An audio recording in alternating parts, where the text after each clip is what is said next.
Y comenzamos por decir que se trata de uno de los acontecimientos más grandes con la venida de nuestro Señor Jesucristo al mundo, el inicio de este mensaje tan precioso de la fe cristiana. Nosotros debemos tener en cuenta que generalmente en nuestras Biblias nosotros tenemos una pequeña hoja considerada fundamental por los editores del texto sagrado, y esa hoja precisamente está en blanco. Aquí yo tengo la Biblia que era de mi papá, y aquí aparece como la hoja señaladora del Nuevo Testamento. Esa hoja representa alrededor de casi 400 años, y es la hoja que representa la historia del llamado periodo intertestamentario, es decir, entre los dos testamentos.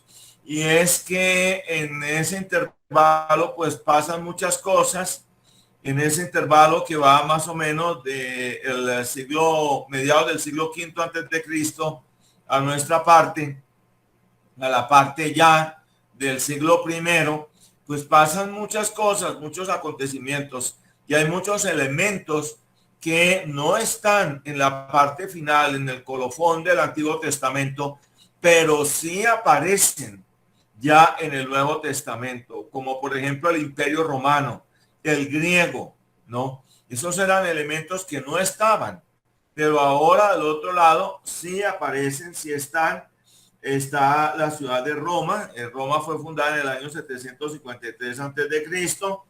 En el año 397 antes de Cristo en promedio, es decir, principios del siglo IV antes de Cristo, vino la terminación del canon del Antiguo Testamento, y viene toda una serie de acontecimientos políticos que influyen sobre la tierra de Israel, como es el dominio helénico. El dominio helénico griego es un elemento que juega aquí un papel importante. Luego la caída de la dinastía Seleucida, el periodo de la independencia judía que comienza en el año 143 antes de Cristo, que es más que todo un protectorado, no es propiamente una independencia, y esto va hasta el año 37 antes de Cristo, cuando ya prácticamente viene el fin del periodo del dominio de los macabeos, y se inicia ya en el año 31 antes de Cristo. Se inicia el periodo de dominio romano con la batalla de Axio, ¿no? Con la batalla de Axio. Son acontecimientos grandes, trascendentes. No me voy a detener mucho en ello, porque sencillamente estaríamos gastando un tiempo precioso. Pero con esto lo que estoy dando a entender es que hay unos elementos que no estaban en el Antiguo Testamento cuando la pluma del Antiguo Testamento concluye, pero ya en los inicios del Nuevo Testamento estos elementos sí aparecen. Hablemos brevemente de lo que significaría el mundo judío. La impronta o característica fundamental de la historia de la tierra de Israel ha sido el sufrimiento histórico. Esto es un elemento, una constante permanente. Si nosotros nos ubicamos en el mapa propiamente de la tierra de Israel, nos vamos a dar cuenta que es un cruce de caminos entre los diferentes continentes. Debemos decir que tres razas se hacen presentes en el mundo novotestamentario, aportando en el surgimiento del cristianismo. Tres razas, que lo son la raza hebrea, naturalmente, en primer lugar, luego la raza griega y luego la raza de los romanos, ¿no? O tres culturas, tres idiosincrasias que son de un calado determinante. Aunque este periodo no se halle debidamente señalado en el canon bíblico por ser el periodo acaecido entre los dos testamentos, fue un ciclo histórico de alrededor de 4 centurias, repito, en las cuales se sucedieron las caídas de dos imperios, porque cae el imperio medo-persa y griego, y tres dinastías caen también. La dinastía Ptolomea, la dinastía Seleucida y la dinastía Macabea, así como el surgimiento brillante del imperio romano. Aquí va a aparecer de inmediato la figura del Imperio Romano.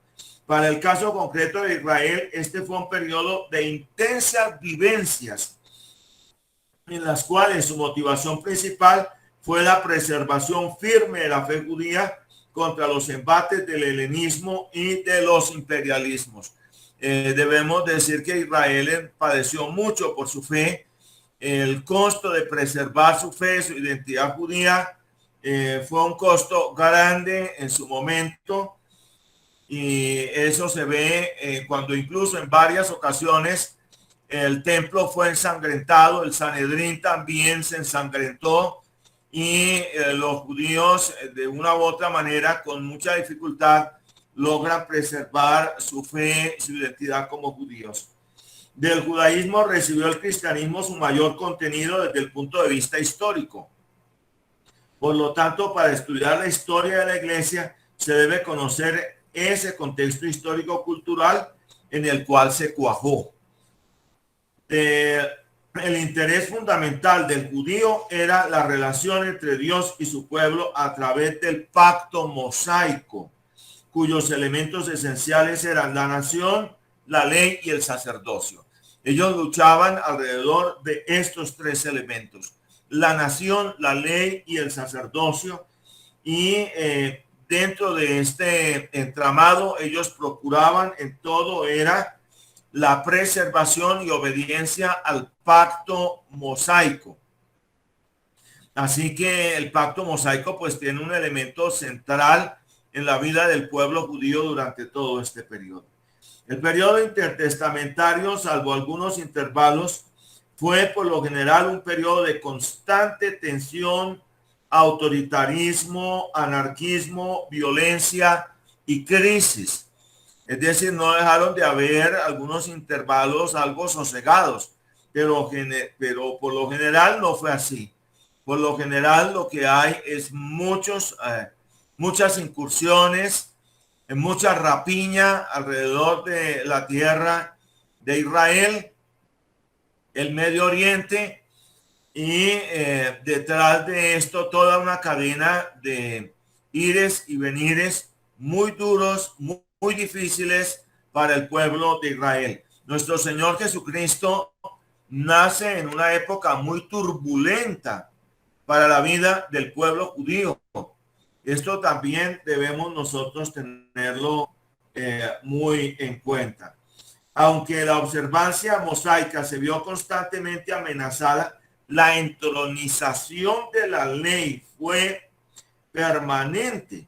Incluso para la época novotestamentaria, el judaísmo ortodoxo y la ley se hallaban en un periodo de febril vitalidad. Todo giraba alrededor de la observancia de la ley.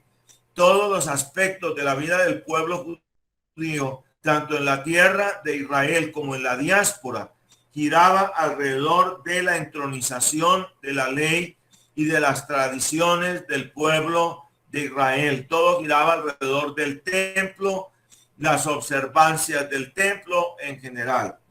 Aunque el Imperio Romano procuró ser flexible y tolerante con Israel en aras de completar su plan geopolítico de la paz romana o paz romanum, o sea, de la paz en todos sus dominios, y aún más allá, y de difundir la cultura helénica, fue esta última la que se convirtió en la piedra chocante que molestaba a Israel y le llevaba a una posición beligerante, dada la natural actitud radicalmente ultraortodoxa y al mismo tiempo absolutista del judaísmo palestinense. El helenismo amenaza constantemente contra la ortodoxia judía desde los días de Alejandro Magno. Es decir, que para el judaísmo ortodoxo la influencia de la cultura griega no era vista con buenos ojos. Ellos no veían para nada con buenos ojos las competencias deportivas, los gimnasios, no veían para nada los baños, los saunas que los grandes balnearios que llegaron a formar los romanos aún en la misma tierra de Israel, las personas bañándose semidesnudas. Para ellos todo eso era mal visto. Y entonces a eso se sumó la tendencia sincretista del Imperio Romano, y la cultura grecorromana eran sincretistas, o sea, amigos de las mezclas, las interpolaciones, las adiciones. Y la idea era que a ese río sincretista se uniera la fe judía, pero la fe judía se negaba radicalmente a ese tipo de mezcolanzas en lo religioso, en lo filosófico, en lo ético en general. Y naturalmente eso generaba un estado de tensión y un polarismo. Debemos tener en cuenta que para la época del Señor Jesús y los apóstoles estaba en plena vigencia por Augusto César la paz romana o paz romana. Sin embargo, en la tierra de Israel no había paz. Es decir, en todos los dominios del imperio reinaba la paz, menos en la tierra de Israel. De las 4 dinastías que gobernaban Israel, 3 eran prohelénicas frontalmente: la de los Ptolomeos, la dinastía Seleucida y la dinastía Herodiana. Jerusalén y Roma eran 2 centros culturales religiosos completamente opuestos. En la ciudad de Roma era una ciudad cosmopolita, polifacética. En Roma había templos para todos los dioses y se toleraba todo tipo de cultos, pero Jerusalén no. Jerusalén era una meca. En consecuencia, Jerusalén representaba todo un polarismo religioso estricto, y ellos incluso, cuando en un momento dado Poncio Pilato llegó a introducir los signos del Imperio Romano en los atrios del templo, pues hubo un levantamiento por eso, por la pretensión exactamente de introducir incluso el icono del emperador, querer introducirlo en los dominios del templo. Eso generó un levantamiento horrendo, sangriento, porque los judíos consideraban que eso era una profanación. Lo mismo cuando se colocaron las estatuas de Augusto César a la entrada de la ciudad de Jerusalén, también eso fue considerado como una profanación de la ciudad santa que era Jerusalén.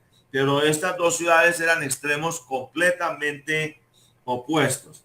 Las instituciones básicas del judaísmo eran la sinagoga, el templo, las fiestas y el Sanedrín. Estos eran los elementos o las instituciones básicas del judaísmo, en las cuales la observancia ortodoxa judía iba a hacer un notorio énfasis. La sinagoga y su clase religiosa dirigente, que eran los rabinos, eran la ortodoxia conservadora, mientras que la casta sacerdotal era de realce prohelénico y liberal. Debemos tener en cuenta que aquí entonces ya hay otros elementos que no estaban cuando el Antiguo Testamento concluyó. Los rabinos, que eran toda una jerarquía de maestros y de instructores en la ley. La casta sacerdotal generalmente estaba integrada por los saduceos, y ellos lo que creían y consideraban era que lo básico y lo fundamental era la Torá, la ley. Ellos no creían en la inspiración de los demás libros del Antiguo Testamento o Tanaj. Ellos no creían en eso. Creían que solamente era inspirada la ley y que todo lo que había que hacer era cumplir con eso. Ellos no creían en la existencia de un más allá en general. Ellos no creían que hubiera una trascendencia del alma humana, que existieran los ángeles. Los saduceos no creían en nada de esto. Los fariseos sí. Los fariseos también creían en la resurrección de los muertos. En ese sentido eran más aproximativos a la verdad que va a enunciar el mensaje del evangelio posteriormente. Y las dos se hallan recíprocamente en 2 grandes corrientes religiosas judías extremas y por ende sectarios. Fueron los celotes, los sadoquitas, los esenios y los herodianos. Estas ya son tendencias extremas que emanan también del fariseísmo y del saduceísmo, y también van a tener una notoria incidencia en todo lo que era la copiosa vida del pueblo judío en ese entonces. De todas maneras, estaba también la esperanza mesiánica a través en el pueblo judío, la fuerte convicción del destino escatológico del pueblo judío, su visible sufrimiento histórico y su firme adhesión a la observancia mosaica incrementó la esperanza mesiánica milenial israelita. Es decir, la esperanza en que el Mesías ya venía y que iba a instaurar un reino milenial sobre la tierra, tan pronto él llegara a reinar, y entonces Israel iba a ser la nación dominante sobre todo el orbe durante un periodo en promedio de 1000 años. Esta era la doctrina que creía la generalidad de la ortodoxia judía en aquel entonces. En su apego a la Tanaj, es decir, al Antiguo Testamento y su tradición, los judíos esperaban la manifestación universal divina, mediante la cual Dios libertaría a Israel de sus opresores y le colocaría sobre toda la humanidad a través del Mesías durante un periodo de 1000 años, en el cual la tierra regresaría a un estado edénico, con cambios naturales sustanciales como la longevidad, etcétera. Por consiguiente, la expectativa por la venida del Mesías angélico, superhumano, de corte militar, fue grande a lo largo de estas centurias. Ellos estaban esperando en cualquier momento la irrupción desde el reino de los cielos de el Mesías, libertador de Israel y entronizador del mismo. En la firme convicción judía, este sería un periodo de igualdad, comunitarismo, convivencia con los pueblos, paz, conocimiento y adoración al único Dios verdadero. Ellos consideraban que esto iba a pasar por 1000 años. Durante 1000 años iba a sucederse esto. Iba a cesar el hambre, las pestes, las injusticias, bueno, todos los padecimientos que la humanidad suele tener iban a cesar en ese reino milenial. En los días del Nuevo Testamento, esta convicción se hallaba en su punto más intenso en medio de la sociedad judía. Recordemos la pregunta de los discípulos al Señor: ¿restaurarás el reino de Israel en este tiempo? O sea, ¿vas a entronizar ya tu reino físico aquí sobre la tierra por 1000 años? Tú lo vas a hacer, Señor. Y entonces es cuando el Señor dice: bueno, a ustedes no les toca saber ni los tiempos ni las sazones que el Padre puso en su sola potestad. A ustedes les corresponde es predicar el Evangelio. Pero bueno, vamos a hablar del judaísmo griego. Los asentamientos judíos de corte diaspórico en otras regiones fueron otra de las características vivas de la vida judía por aquel entonces. Esto dividía el judaísmo en 3 grandes segmentos culturales: oriental, palestinense y griego. La verdad es que en los días que nosotros alcanzamos a ver de lo que fue en la época del siglo V antes de Cristo, lo que fue Zorobabel, de lo que fue Esdras y Nehemías, la mayoría del pueblo judío que estaba disfrutando de la protección del imperio benévolo de los persas no quiso regresar de la diáspora. Regresaron muy pocos, y nosotros vamos a ver en proporción de lo que significó la diáspora judía cuando Nabucodonosor en el año 586 antes de Cristo invade a Jerusalén y reduce al pueblo judío a la dispersión, a la diáspora. Y nosotros vamos a ver cuántos realmente en su real proporción regresaron. Fueron muy pocos los que regresaron. Y para la época del Señor Jesús, por cada 4 judíos que había sobre la tierra, solamente 1 vivía en la tierra de Eretz Israel o en la tierra de Israel. Los otros 3 vivían en la diáspora, principalmente en la diáspora oriental, pero también había numerosas grandes colonias judías en el mundo griego, en el Egipto griego, La ciudad de Alejandría tenía una vasta población judía. Allí había hermosas, grandes sinagogas judías, y había judíos en Antioquía, había judíos en Roma. En todas, casi no había ciudad grande, destacada del Imperio Romano donde no hubiera una sinagoga. Y eso muestra que existía el judaísmo diaspórico, el judaísmo griego, porque la mayoría de esos judíos asentados en el mundo grecorromano, ya no hablaban propiamente el hebreo ni el arameo, sino que ellos hablaban con más propiedad, era el griego. Durante los siglos que precedieron al advenimiento de Jesús, hubo una inmensa masa de la población judía que vivía fuera de la Palestina, ubicada en el oriente medio persa, el judaísmo oriental, y Egipto, Siria, España, Roma y las demás provincias del Imperio Romano. Era el judaísmo griego. Lo podemos ver bien en Hechos capítulo 2. Allí se extrañan que unos judíos raizales, muy de la tierra, como por decir algo, para decirlo en el ambiente colombiano, de Santa Marta, pues, ¿no? Estén hablando las diversas lenguas en las cuales ellos eran nacidos, pero está hablando de judíos piadosos que habían venido a observar las fiestas judías de la primavera, las fiestas mosaicas, quiero decir, la Pascua y la fiesta luego de Pentecostés. Estos eran los judíos de la dispersión o de la diáspora. En promedio eran alrededor de las 3/4 partes de la población judía mundial. Se dividían en oriental y griego. Los principales elementos de expresión religiosa del judaísmo griego fueron la sinagoga y la Biblia griega, es decir, la Biblia Septuaginta.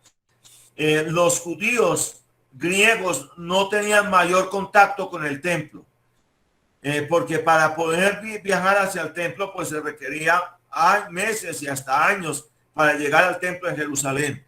Pero en el punto donde sí coincidían era en las sinagogas. Las sinagogas eran un núcleo muy vivo de la vida del pueblo judío en la diáspora. Y lo otro era la Biblia griega o la Biblia Septuaginta, que era la traducción que se había hecho bajo Antíoco IV Epífanes de la Sagrada Escritura del hebreo y el arameo al griego, ¿no? Ahora, el judaísmo diaspórico griego fue de suma importancia para la historia de los orígenes de la iglesia cristiana, pues por 3 motivos esencialmente. El primer motivo fue el puente oportuno por medio del cual se desplazó el mensaje del evangelio del mundo judeo-palestinense al mundo gentil pagano grecorromano. ¿Por qué? Porque uno ve que Pablo en sus viajes a cada ciudad donde él llegaba, el primer sitio al cual se dirigía era a la sinagoga de los judíos para predicar la palabra divina allí, en la sinagoga de los judíos. Cabe decir que a propósito, que uno siempre ve que a Pablo le conceden la palabra en las sinagogas judías. ¿Y por qué esa tendencia a concederle la palabra? Entre otras cosas, porque Pablo llevaría naturalmente para los judíos sus arreos, sus insignias eclesiásticas propias del rabino judío. Y por eso lo podían distinguir como un rabino judío y le podían decir, hermanos, si ustedes tienen una palabra, hablen, ¿no?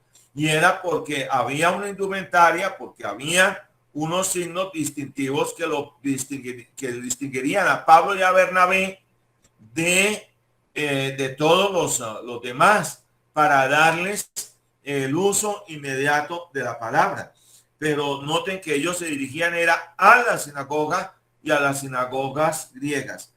Aportó tanto al culto sinagogístico como la Biblia Septuaginta, 2 elementos que aportarían vitalmente tanto al culto cristiano como a su teología y ética en el siglo I. Es decir, que entonces lo que aporta en sí el judaísmo griego es tanto la sinagoga de un lado como del otro lado la Biblia Septuaginta. Y legó al cristianismo todo un tesoro y una panoplia eficaz de herramientas apologéticas, ideológicas y teológicas, etcétera, tales como la del logos, la más importante en este último aspecto, ¿no? ¿Por qué? Porque de la figura del logos nos va a hablar de una u otra manera Filón de Alejandría, que es un judío griego, es uno de los discípulos más destacados de Platón, y él va a hacernos este aporte del cual se nos va a hablar, por ejemplo, en el prólogo del Evangelio de Juan, la figura del logos, el verbo, ¿no? Y esto significa que nos aporta una figura con la cual nos podríamos entender bien en la idiosincrasia de la mentalidad del mundo grecorromano. El Dios de Filón es absolutamente trascendente, inmutable, al estilo del uno inefable de los platónicos y de Platón. Por lo tanto, para relacionarse con este mundo de realidades transitorias inmutables, ese Dios hace uso de un ser intermedio, al que Filón da el nombre de logos, es decir, el verbo o la razón. Este logos, además de ser el intermediario entre Dios y la creación, es una razón omnipresente y omnisciente, es decir, que existe, está presente y tiene todo conocimiento en todo el universo. De él participa la mente humana. En otras palabras, es este logos lo que hace que el universo pueda ser comprensible por la mente humana. Así que si se va a hablar del evangelio a los judíos, se les va a hablar del Mesías. Y ellos entendían bien. Pero en un momento dado, si se les iba a hablar a los gentiles, se hablaría preferentemente pues de la figura del logos. Y noten ustedes que estos son aportes que mucho hacen, que hace el judaísmo griego, porque habla a la idiosincrasia, a la mentalidad del mundo propio de los griegos. Hablemos del mundo grecorromano.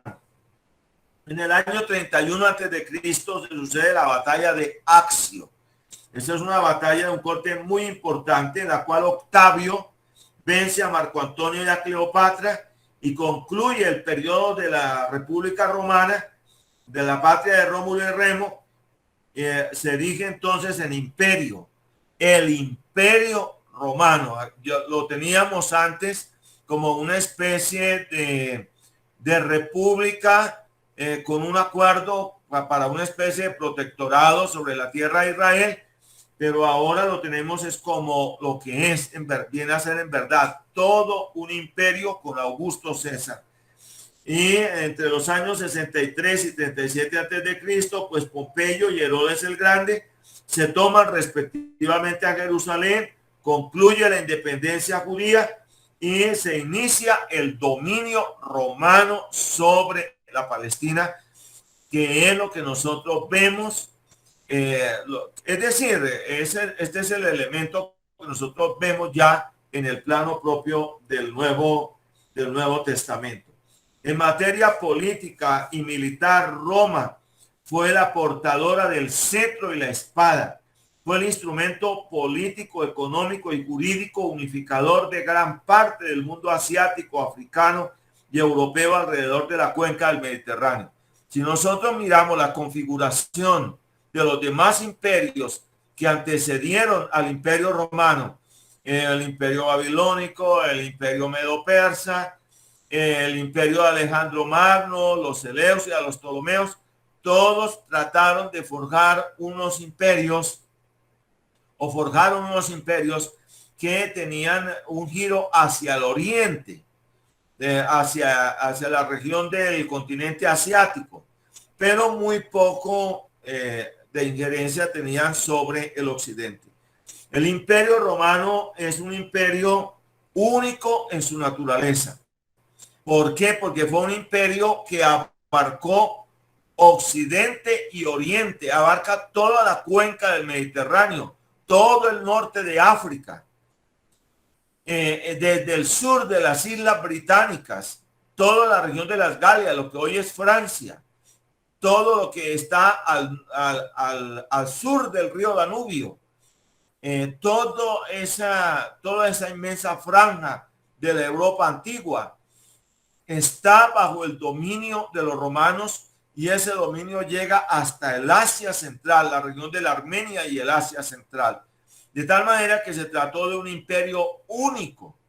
Los imperios que vienen posteriormente, incluyendo el imperio de Carlomagno, por ejemplo, jamás lograron la capacidad de dominio que sí llegó a tener este imperio, el imperio romano. Culturalmente hablando, el imperio romano fue de cultura helénica, la cual propagó y cultivó. Es decir, los romanos, incluso en su lengua natal, ellos eran latinos, hablaban el latín, pero para todos los actos públicos, todo lo que implicaba la redacción y promulgación de las leyes, esas leyes eran promulgadas en griego.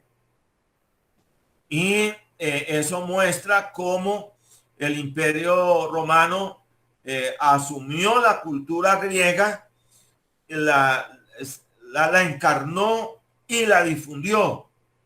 Ese fue el propósito que el imperio tuvo. Lo propio de los romanos era la espada, pero lo propio de los griegos era la cultura, el pensamiento, la ciencia, las artes en general. Por lo demás, gran parte de los elementos culturales, como el matrimonio monogámico, la ciudadanía, los derechos del ciudadano, etcétera, fueron aportados por el mundo grecorromano a la fe cristiana primitiva. En el mundo grecorromano existía el matrimonio monogámico.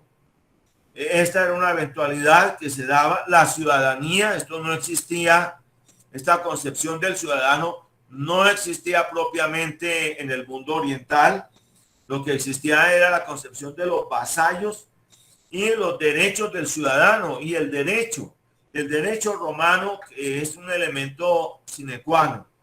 El imperio romano generó unidad política, paz y prosperidad socioeconómica y cultural. Esto es lo que generó en su momento el imperio romano. Y todos estos elementos, de una u otra manera, son elementos que inciden en los orígenes de la fe cristiana.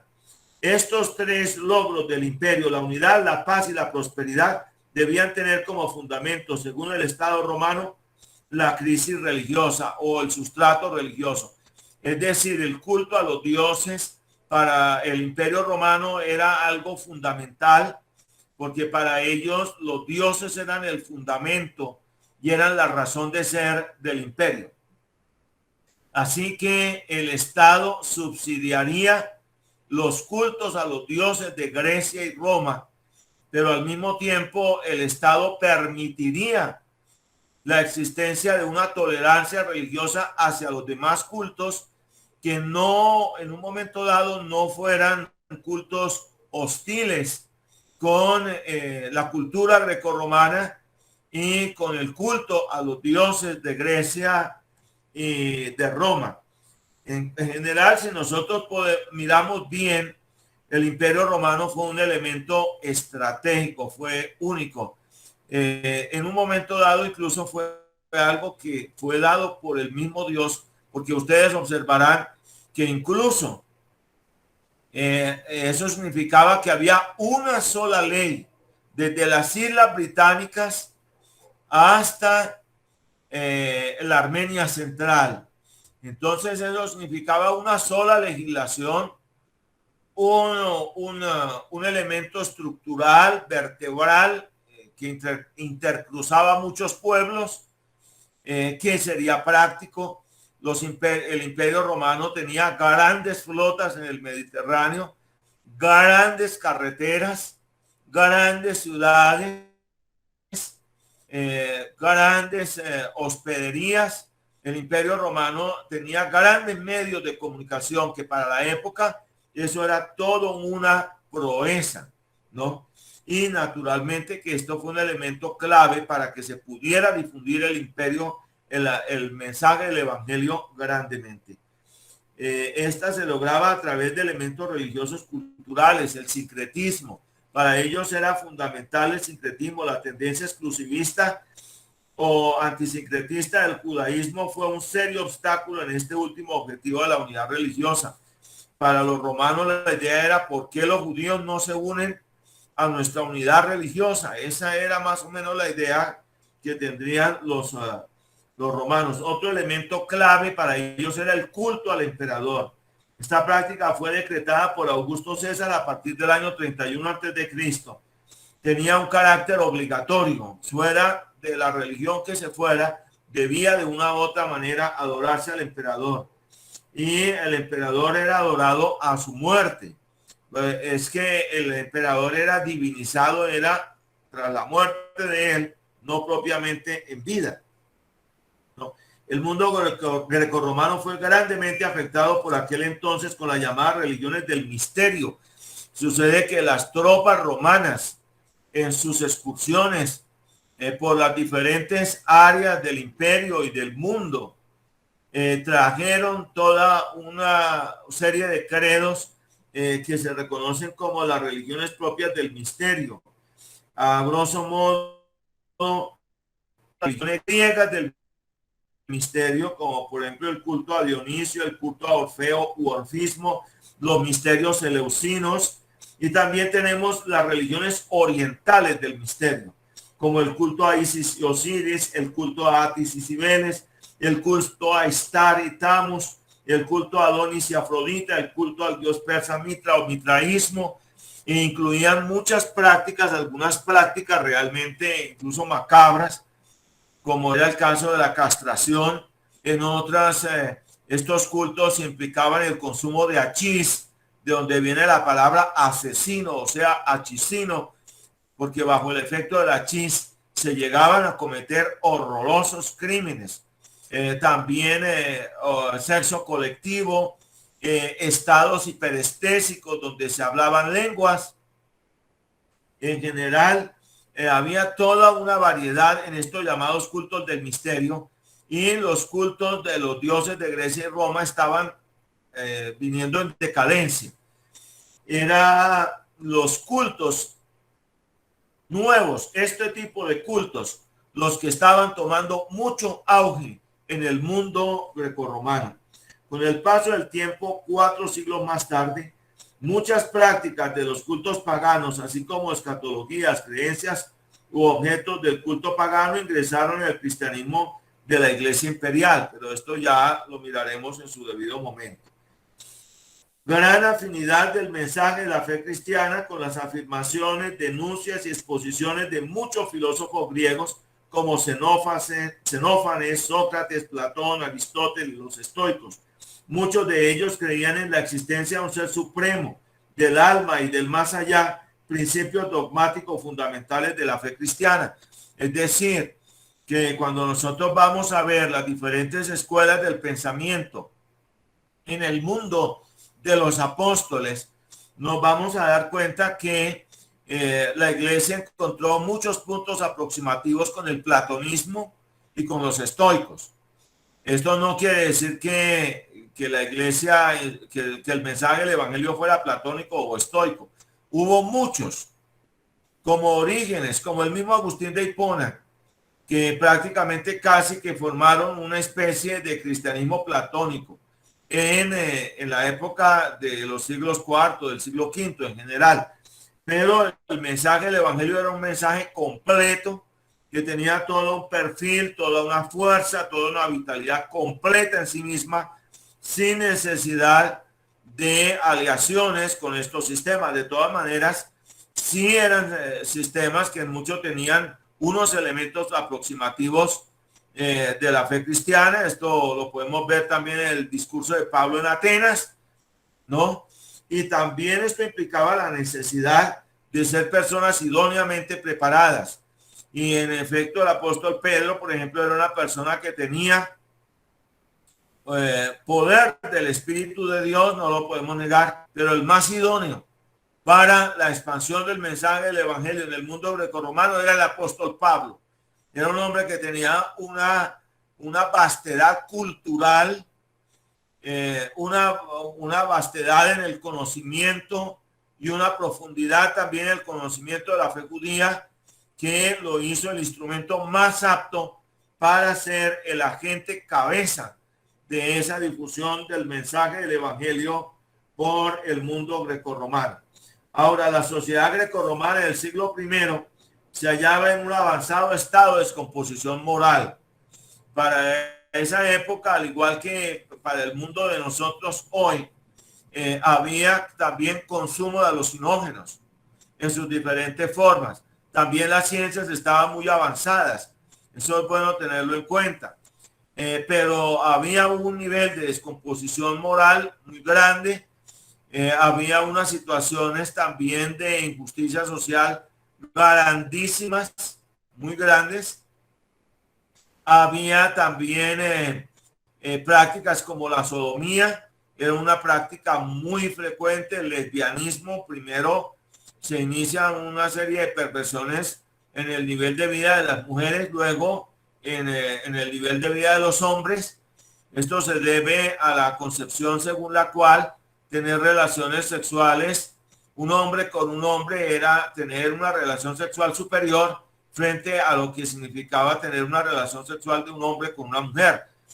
Y estos eran elementos que habían calado en el Imperio Romano, e incluso de los primeros 14 emperadores, 12 eran practicantes de la homosexualidad, y más que todo la homosexualidad cultural, como un elemento de cultura. El cristianismo, lejos de ser ese modelo de cristianismo que nos pretenden presentar hoy, el cristianismo repudiaba todo eso. Nada de esto se ve en el seno de la iglesia cristiana en aquel entonces, sino que muchos que vinieron de ese mundo y de esa práctica fueron regenerados por el poder del Espíritu Santo para restituirse a su identidad original.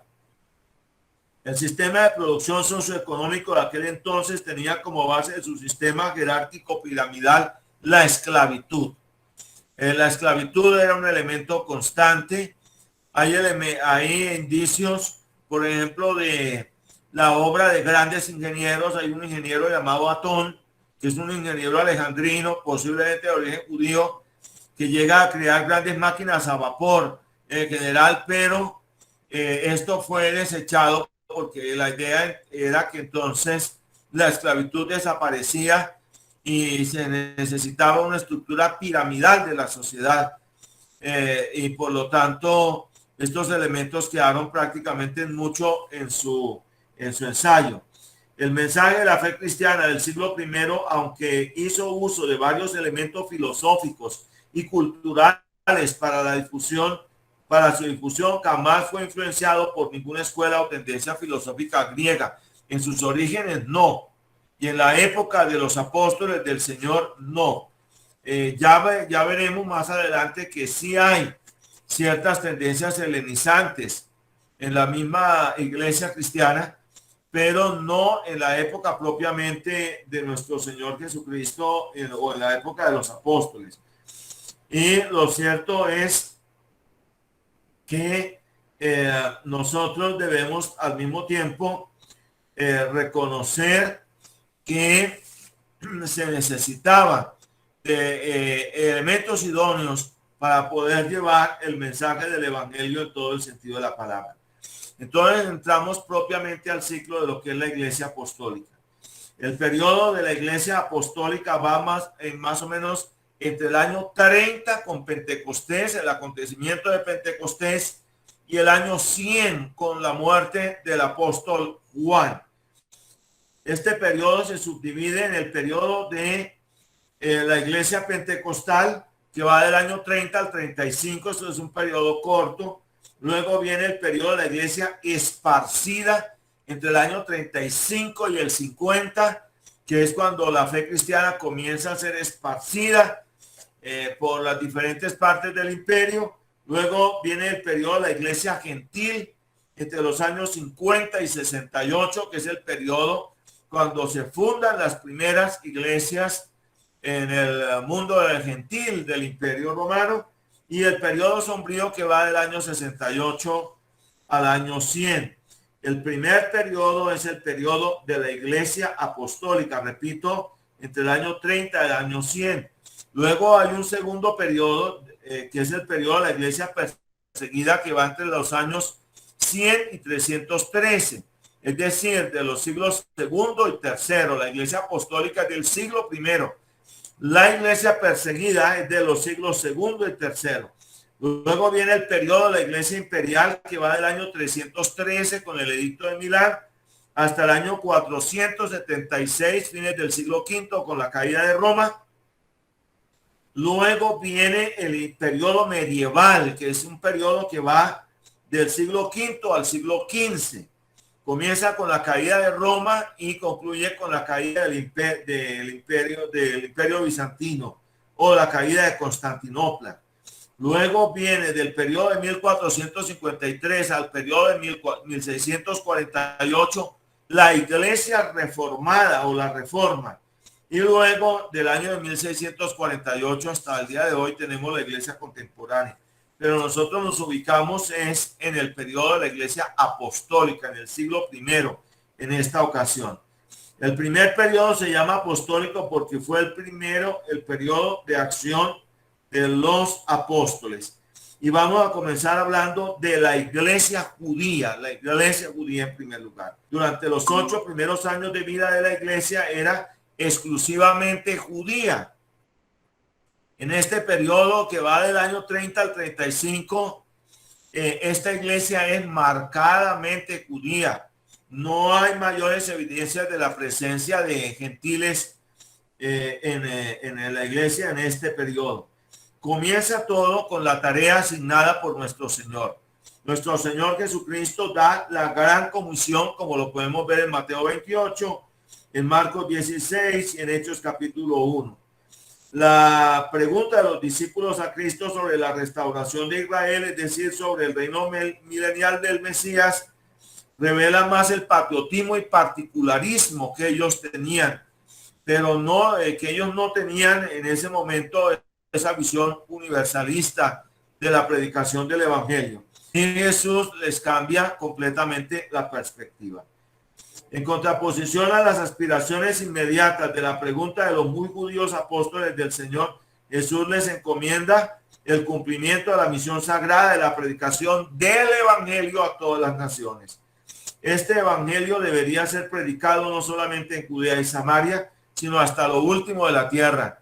Y debemos tener en cuenta algo, que es un evangelio de gracia en primer lugar.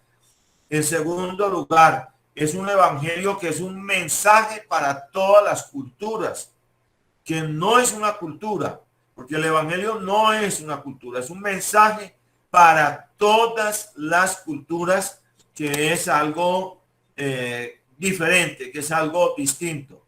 Así que ellos no van a llevar propiamente una cultura, los apóstoles del Señor, ellos no van a llevar el chofar, el toque de corneta o del chofar, el cuerno, el de las sinagogas judías.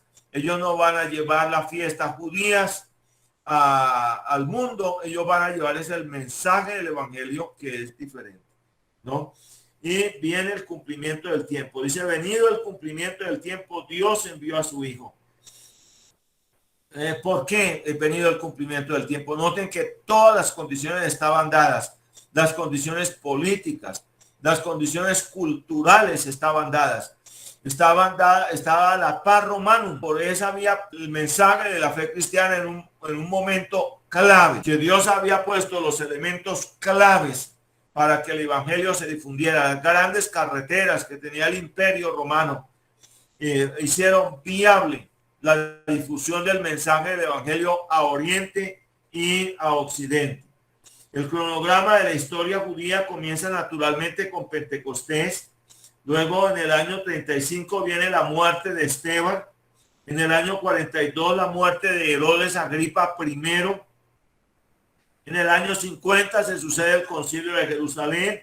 En el año 62 la muerte de Santiago, el autor de la epístola. En el año 67 viene la huida de la iglesia de Jerusalén a la ciudad de Pella, al otro lado del río Jordán, en lo que hoy se llama la Transjordania. En el año 107 se da la crucifixión de Simeón de Jerusalén y en el año 135 la rebelión judía de Bar Cochebas, caída de Jerusalén en manos de Adriano, gentilización de Jerusalén y establecimiento de otra iglesia cristiana de corte gentil en la milenaria Ciudad Santa. Entonces, a partir del año 135 ya lo que tenemos es otra iglesia diferente a la iglesia jerosolimitana original. Y esta iglesia ya es una iglesia gentil. Recordemos que Adriano prohibió la entrada de judíos a la ciudad de Jerusalén después de haber hecho toda la devastación que él hizo. Así que allí se permitió fue el establecimiento de una iglesia de corte gentil a partir del año 135.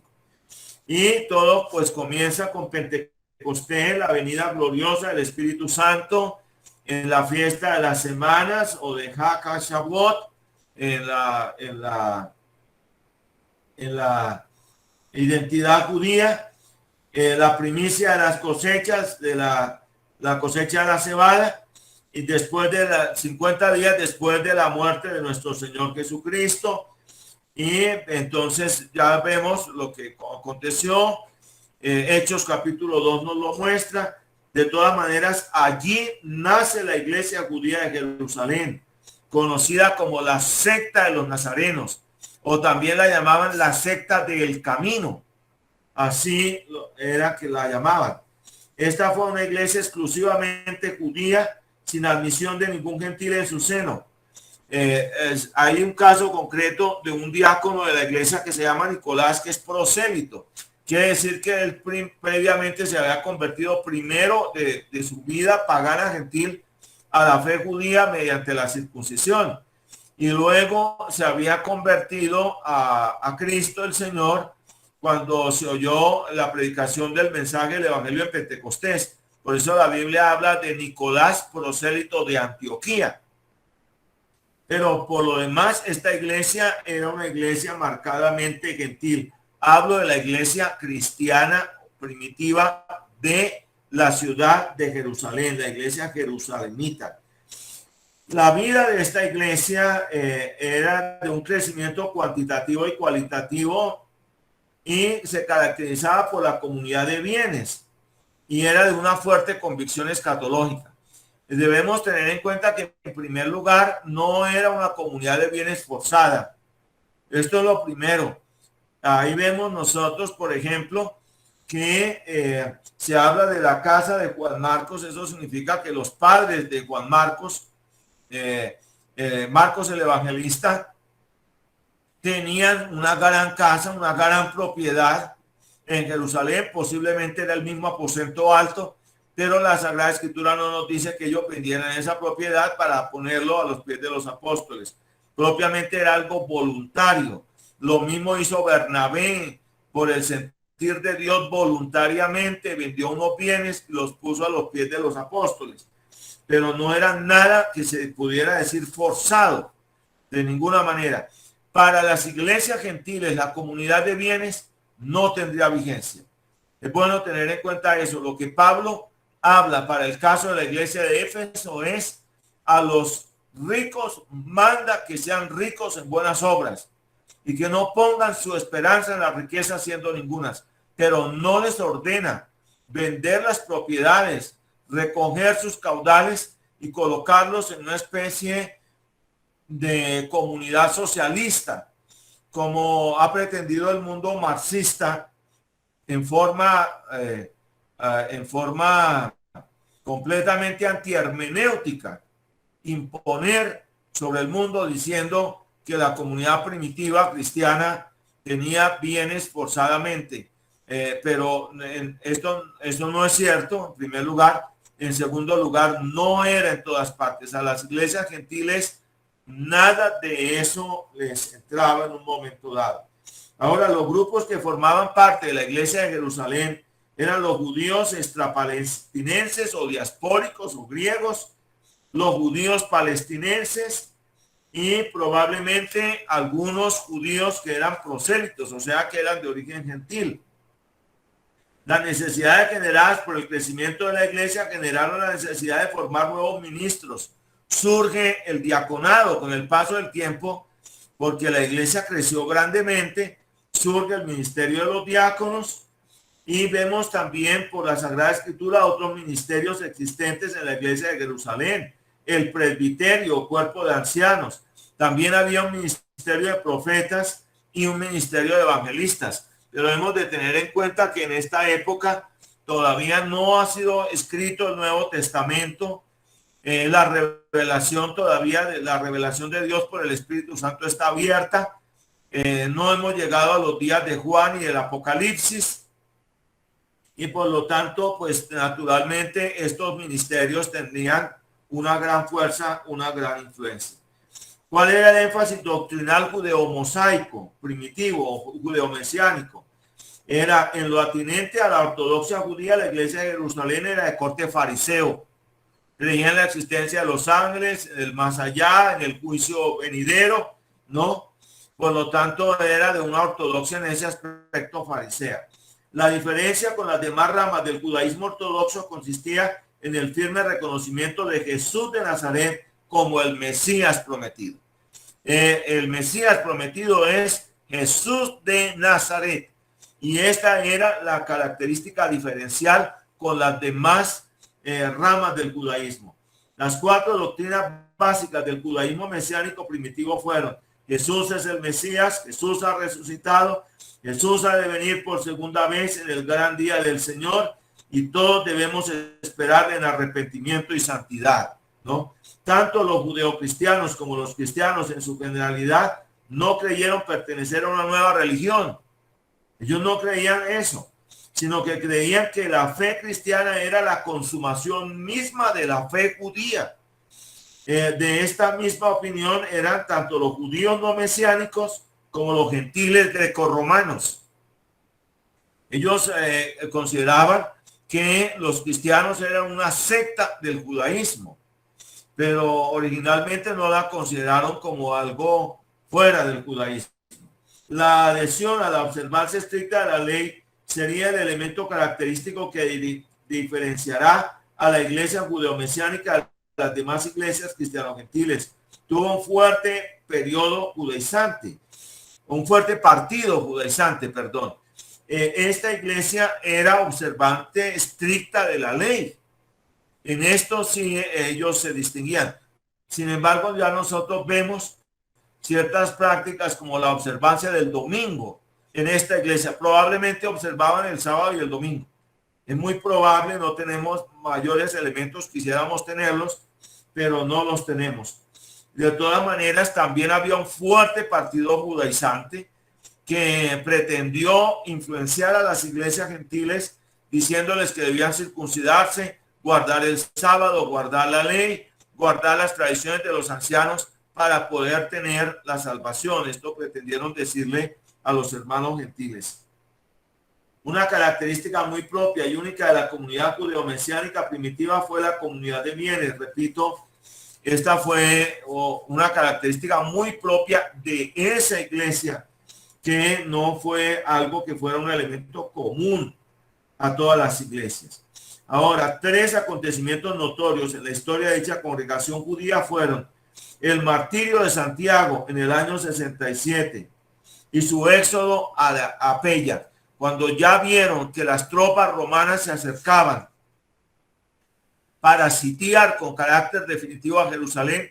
La iglesia no participó de la resistencia armada contra los romanos. La iglesia salió públicamente de Jerusalén hacia Pella. Lo otro es el martirio de Simeón de Jerusalén en el año 107. Este Simeón era pariente del Señor Jesús, era de la familia de David, y era un líder destacado de la iglesia después de Jacobo. Y luego viene el establecimiento de una iglesia gentil distinta de la iglesia judía en Jerusalén. Luego viene otro acontecimiento, es en el año 70, viene la caída de Jerusalén. Cae Jerusalén y cae el templo. Jerusalén y el templo son elementos muy vivos en la narrativa del Nuevo Testamento. Pero ya en el año 70, las tropas romanas sitian con carácter definitivo a Jerusalén Judea cae en manos de los romanos, cae también Jerusalén y el templo es reducido a escombros. El templo era un elemento central en la vida religiosa del pueblo judío. Y aquí ya pierde todo su contexto. El templo ya no será el elemento central. Tengamos en cuenta que incluso para la iglesia de Jerusalén, el templo tenía un carácter central. Hay que tener en cuenta que Pedro y Juan se dirigían a la hora tercia o pues a la hora de las 9 de la mañana se dirigen hacia el templo a orar. Y la iglesia se reunía en el pórtico de Salomón. Noten, elementos propios de la vida del templo y para la iglesia judía de Jerusalén. Ahora, como consecuencia, la nación de Israel deja de existir como estado o nación.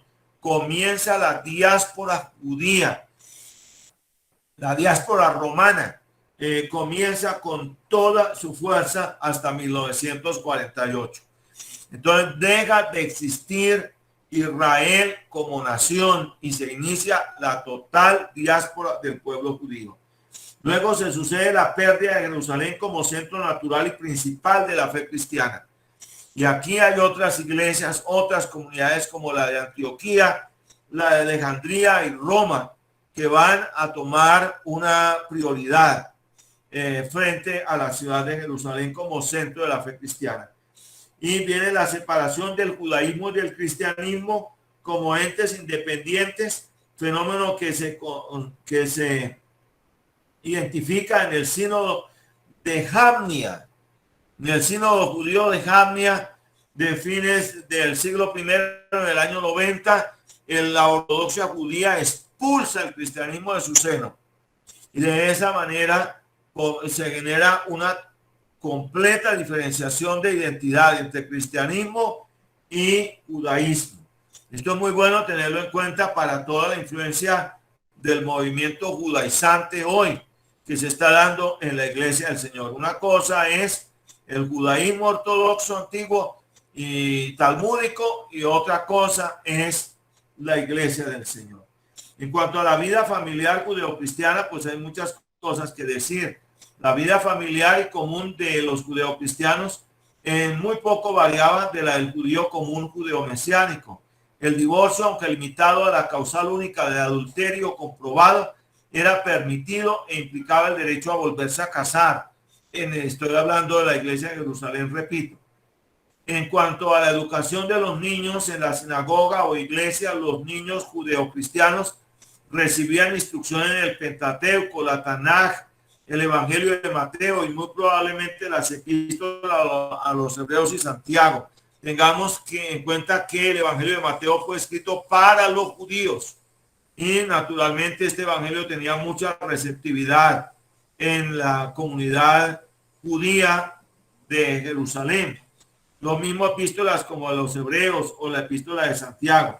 Esta iglesia fue afectada por una herejía gnóstica que fue el ebionismo. Era una secta herética judeognóstica de tendencia dualista y muy legalista. Negaba la deidad de Cristo y la autenticidad del ministerio apostólico de Pablo. Eran de corte hiperpetrino a ultranza, es decir, partidarios de Pedro, pero ya de una manera desaforada. Para ellos Pablo era un agente perverso y lo desconocían totalmente como apóstol. Líderes de la iglesia de Jerusalén fueron Pedro, Santiago y Simeón de Jerusalén. Estos fueron los líderes más destacados. Incluso un acontecimiento destacado fue el martirio, del cual fue objeto Santiago por lapidación en el año 62 en la ciudad de Jerusalén. Viene entonces el segundo periodo, que es el periodo de la iglesia apostólica, la iglesia esparcida, entre el año 35 y el año 50. Ya en este periodo ya la iglesia comienza a predicar el mensaje del evangelio a los gentiles. Es el periodo de rebasamiento definitivo de la fe cristiana, de los límites exclusivamente judíos, rumbo al inmenso y muy heterogéneo mundo gentil, tanto imperial como extraimperial, ingreso casi masivo de los gentiles a la fe cristiana. El judaísmo griego fue el puente por medio del cual la fe cristiana llegó al mundo gentil. Años 38 y 41, conversiones de gentiles en Cesarea, en Antioquía, y formación de las primeras congregaciones no judías. Aquí ya se forman estas congregaciones que tienen un perfil, no son judías, son congregaciones gentiles. Fue el periodo de los dos primeros viajes misioneros de San Pablo, en los cuales fundó grandes congregaciones judeo-gentiles. Este periodo del año 35 al 50. Ni los judíos mesiánicos ni los gentiles convertidos a la fe cristiana vieron en su nuevo nivel espiritual una nueva dimensión religiosa diferente de la fe judía veterotestamentaria, sino que vieron en Jesucristo la consumación y clímax de la misma. Se consideraba el verdadero remanente, el genuino Israel espiritual de Dios. La iglesia comienza a percibirse así como el nuevo y el verdadero Israel espiritual de Dios. Esto es también importante que nosotros lo tengamos en cuenta. Visibles diferencias entre las congregaciones judías y gentiles por la no observancia de estas últimas de la ley mosaica, las tradiciones judías. Pues las iglesias judías debían ser testimonio para los judíos, pero ya las iglesias gentiles no estaban obligadas para nada a las observancias de la ley de Moisés ni de las tradiciones propias de la ortodoxia judía. En este periodo es en este periodo que llega el evangelio a Europa, especialmente por medio de San Pablo, y al parecer se inicia la composición del Nuevo Testamento con la epístola de Santiago. Muy probablemente es en este periodo que se inicia ya esta composición del Nuevo Testamento. El apóstol San Pablo fue el elemento central, el elemento motor, podemos decir, que generó toda una avanzada de la obra evangelizadora. Originalmente era un rabino fundamentalista griego de la ciudad de Tarso, conocido más comúnmente como el apóstol Pablo. Fue el autor de gran parte del Nuevo Testamento. Es que en gran parte el Nuevo Testamento lo tenemos es por Pablo. Pablo es un elemento que influye, incluso en los evangelios, influye a través de Lucas y también del libro de los Hechos.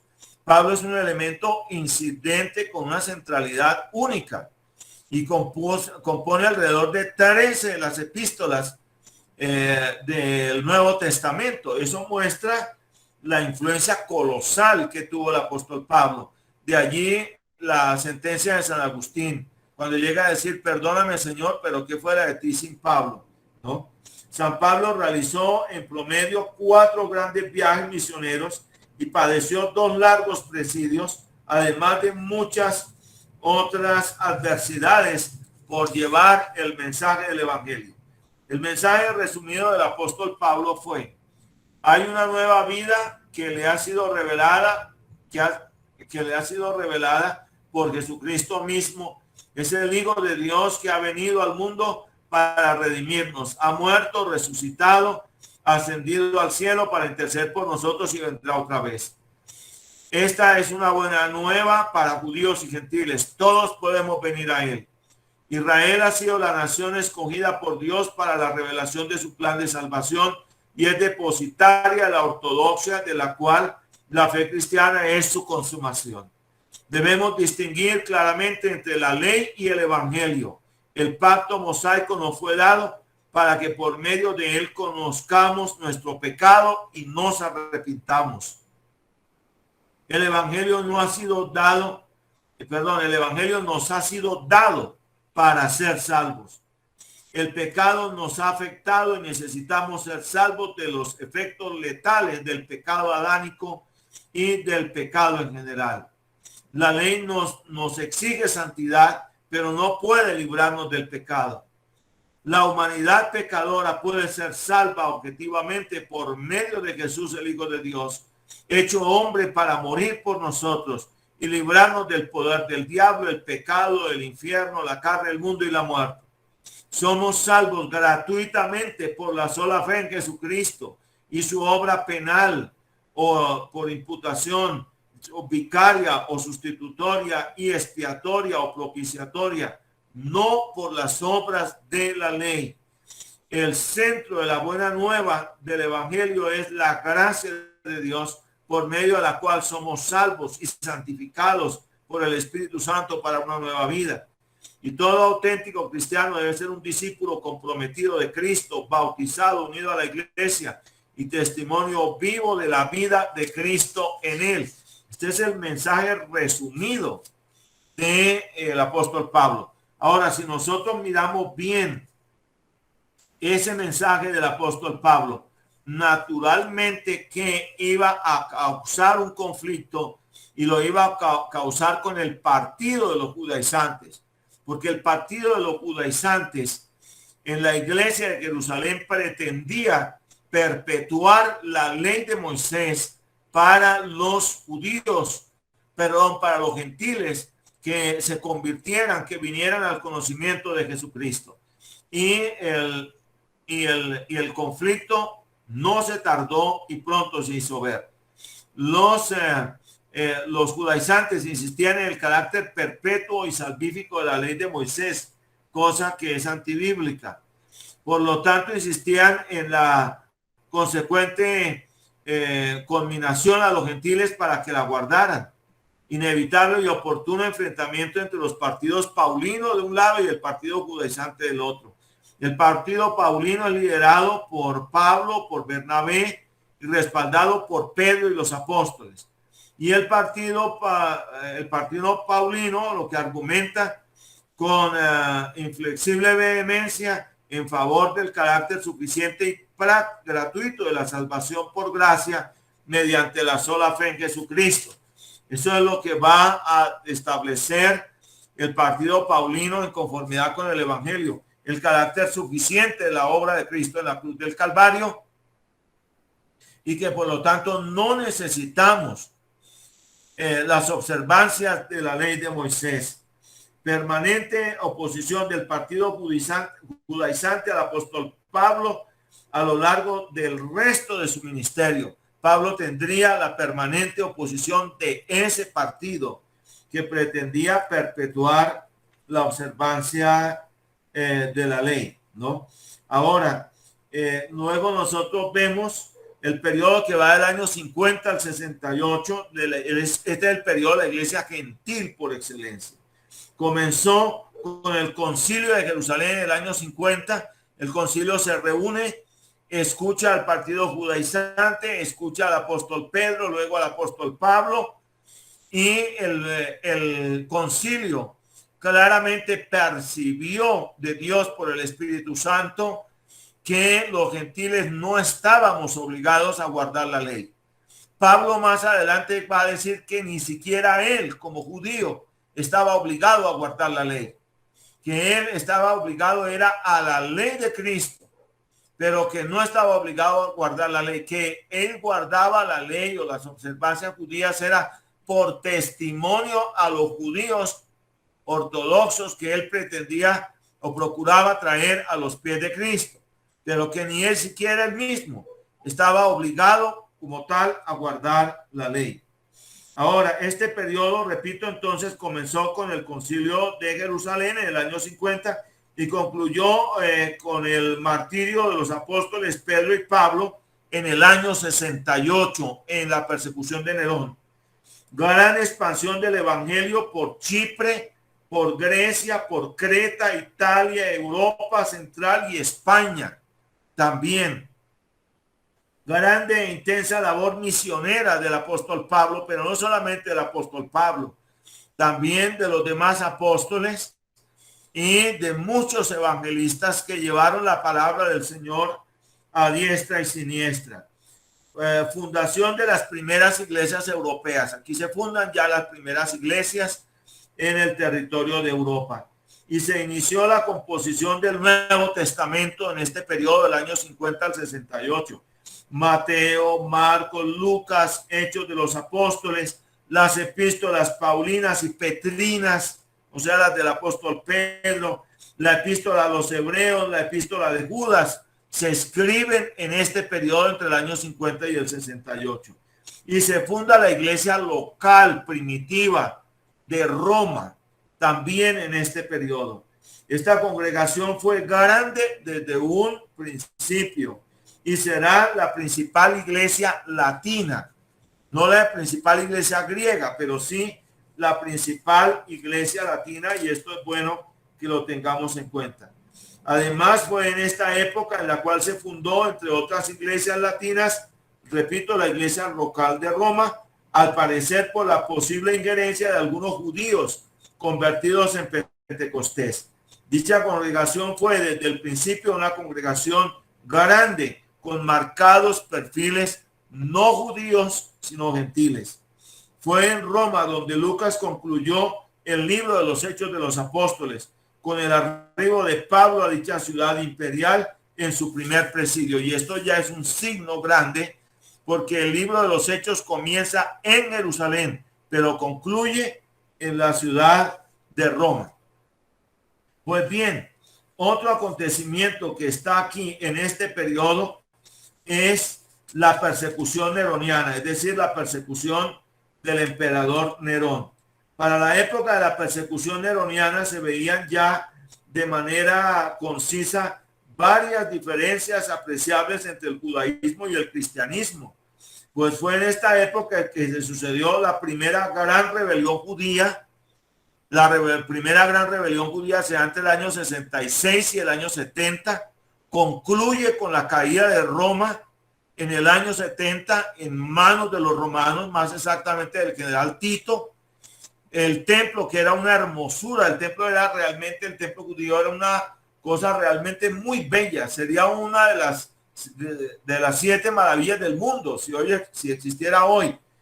Pero el templo fue literalmente reducido a escombros, incendiado, saqueado, incendiado y reducido a escombros por las tropas romanas en la caída de Jerusalén en el año 70, que fue una caída muy sangrienta. Este fue un acontecimiento de una gran tragedia para el pueblo judío en aquel entonces. Y lo cierto es que en el año 70 cae Jerusalén y cae el templo. La persecución neroniana comenzó con el incendio de Roma el 18 de julio del año 64. Nerón acusó a los cristianos como pirómanos, ejecutadores del siniestro. Recordemos que los cristianos solían decir que Dios iba a juzgar al mundo con un juicio por fuego. Y pues esto lo asume Nerón para desviar la culpa del incendio de la ciudad de Roma, pues la ciudad de Roma tenía alrededor de 14 distritos y exactamente alrededor de 10 quedan reducidos a escombros. Solamente hay 4, de los cuales hay 2 donde está concentrada la mayoría de la población cristiana y judía, y esto hace que las sospechas puedan recaer sobre los cristianos, los cuales van a ser objeto de la primera persecución por parte del imperio. Al parecer, la persecución neroniana tuvo unos caracteres regionales, no imperialistas, sino regionales, afectando únicamente a Roma y el Asia Menor. Esta primera persecución luctuosa genera una gran carga por sus trágicas consecuencias. ¿Por qué? Porque entre otros mueren en esta persecución los apóstoles Pedro y Pablo. Y pues las pérdidas que tenemos en ese sentido son sumamente grandes. La iglesia fue perseguida con notoria crueldad por parte del emperador Nerón en su delirio, en su locura. Ahora, las iglesias apostólicas más importantes que surgen en este periodo vienen a ser la de Jerusalén, de trasfondo judío, y que la representa el Evangelio de Mateo. Tenía un gran partido judaizante.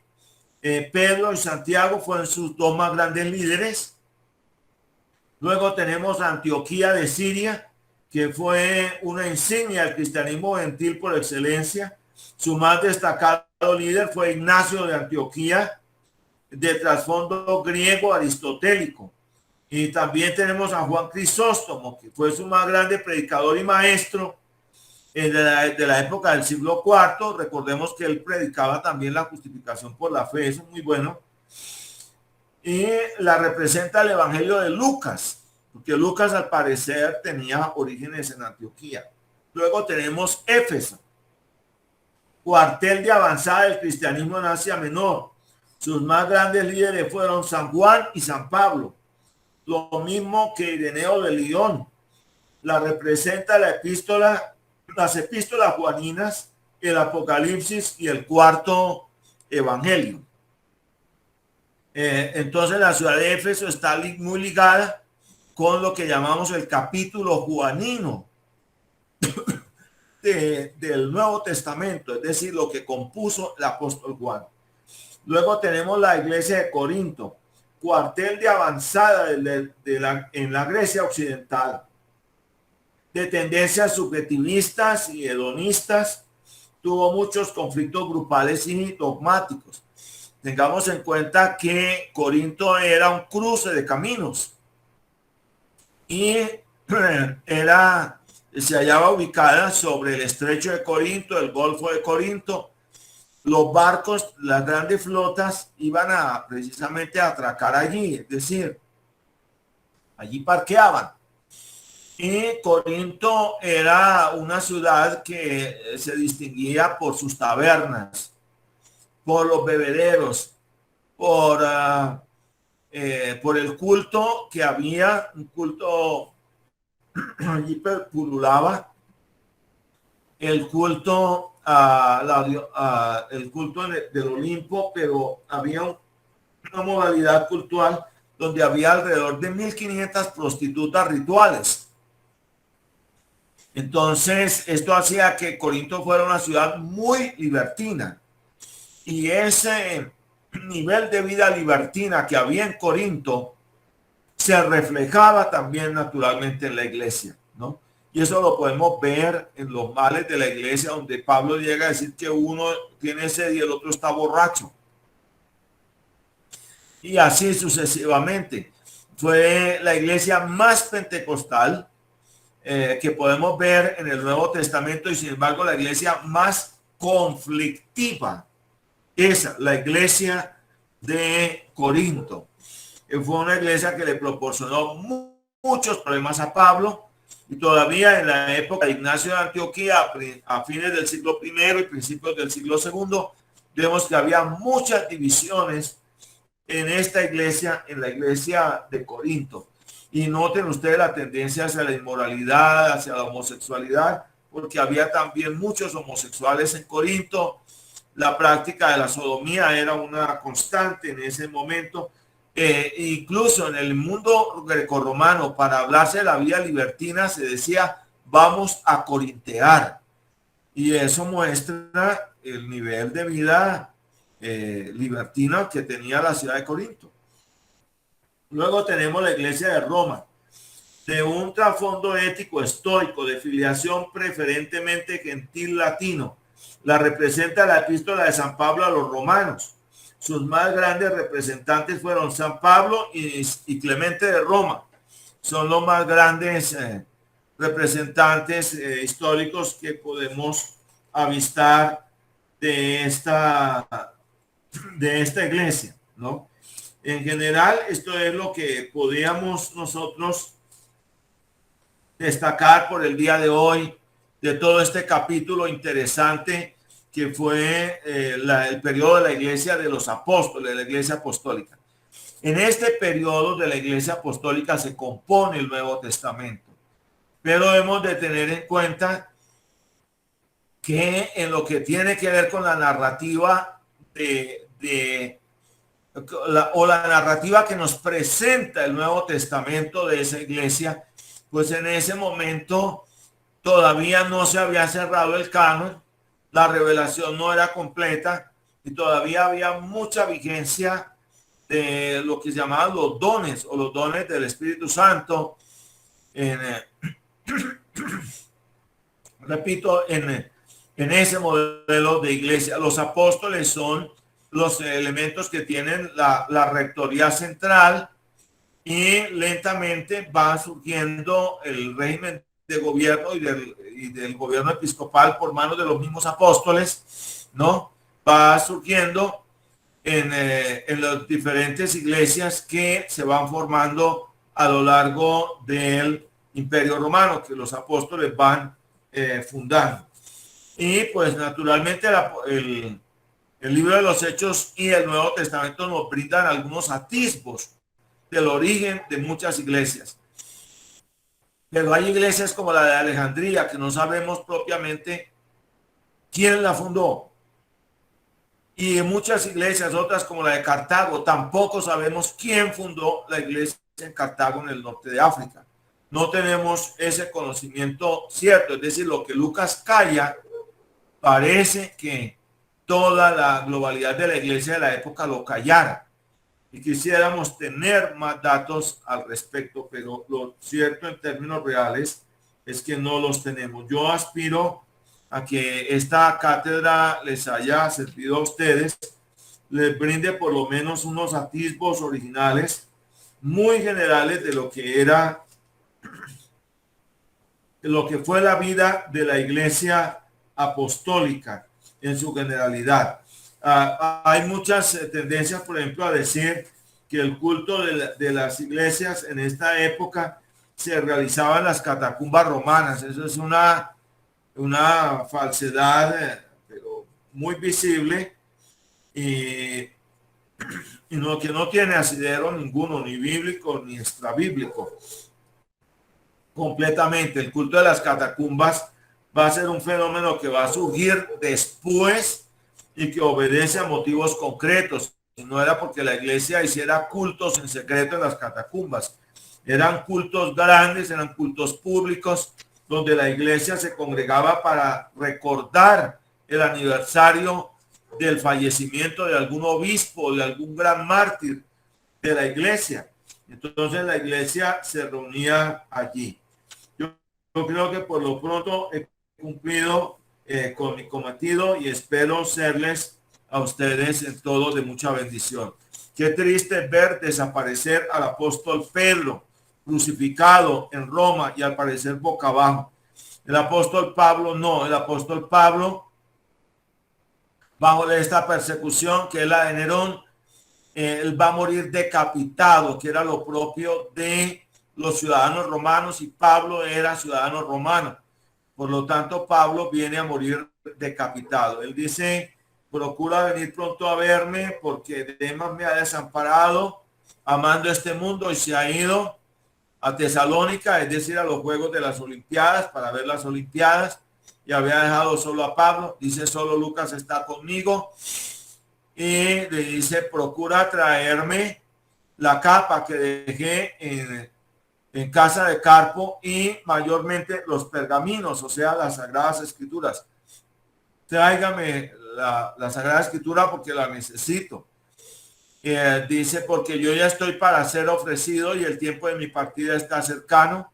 He acabado la carrera, he guardado la fe. Por lo demás me está aparejada la corona de justicia, la cual me dará el Señor, pues justo a mí, y no solamente a mí, sino a todos aquellos que aman su venida. Es muy probable que Timoteo haya logrado llegar antes. Pablo estaba ya preso, era en la cárcel de la Mamertina, en una situación realmente muy afligiente, y lo hace ver cuando dice que Onesíforo lo buscó con mucha diligencia y que le fue difícil hallar a Pablo y que no se avergonzó de sus cadenas. Pero él dice: el tiempo de mi partida está cercano. Probablemente Timoteo haya logrado llegar. De todas maneras, una fría mañana, muy probablemente del invierno del año 68, Pablo fue sacado de la cárcel de la Mamertina, conducido por la vía de la avenida Apia, para ser martirizado en el sitio que correspondía a los ciudadanos romanos, para ser decapitado. Y de esa manera la iglesia tuvo una gran pérdida en ese momento. Es muy probable que muchos hermanos lo acompañaran y algunos de lejos lo despidieran. Y es muy probable que eso haya pasado. Hubiéramos querido tener una mejor narrativa de ese acontecimiento, pero realmente no lo tenemos. Por lo pronto, mis estimados hermanos, yo quiero dejarlo ya y desearles las más ricas bendiciones del Dios del cielo.